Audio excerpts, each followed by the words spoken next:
অবৈধ সামগ্ৰী সৰবৰাহৰ বিৰুদ্ধে আমাৰ যি অভিযান আছে অব্যাহত আছে আৰু যোৱাকালি আমি এটা বিশেষ সূত্ৰৰ পম খেদি আমি এটা অভিযান আৰম্ভ কৰিছিলোঁ আৰু এই অভিযানটো আমাৰ শিলচৰ বাইপাছৰ ৰামনগৰ অঞ্চলত এই অভিযানটো চলিছিলে আৰু অভিযান কালত আমি এজন ব্যক্তিক আমি যেতিয়া কৰায়ত্ব কৰোঁ আৰু সেই ব্যক্তিজনৰ পৰা আমি তিনিটাকৈ সন্দেহজনক ভাৱে তিনিটাতকৈ সোণৰ বিস্কুট আমি জব্দ কৰিবলৈ সক্ষম হ'লোঁ আৰু জব্দকৃত তিনিওটা সোণৰ বিস্কুটৰ ওজন হৈছে 439 গ্ৰাম আৰু ইয়াৰ চোৰাং বজাৰত ইয়াৰ মূল্য প্ৰায় 45 লাখ টকা হ'ব। আমি গোটেই বিষয়টো অনুসন্ধান কৰি আছোঁ আৰু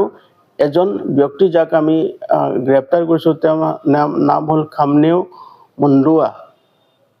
তেওঁৰ ঘৰ হ'ল লামকা পোষ্ট অফিচ আৰু জিলা চুৰাচান্দপুৰ মণিপুৰ আৰু গোটেই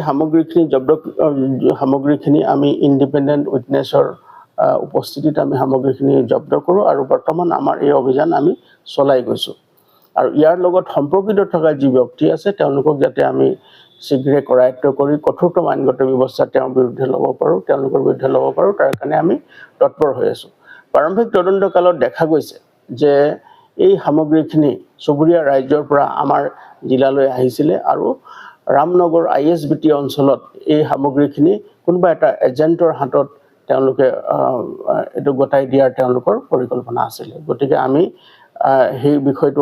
অধিক অনুসন্ধান কৰি আছোঁ আৰু ইয়াৰ লগত সম্পৰ্কিত থকা আন্তঃৰাজ্যিক হওক বা আন্তঃজিলা হওক যি এজেণ্ট বা যি চোৰাং বেপাৰী জড়িত হৈ আছে তেওঁলোকৰ বিৰুদ্ধে আমি কঠোৰতম আইনগত ব্যৱস্থা ল'বৰ কাৰণে আমি তৎপৰ হৈ আছোঁ।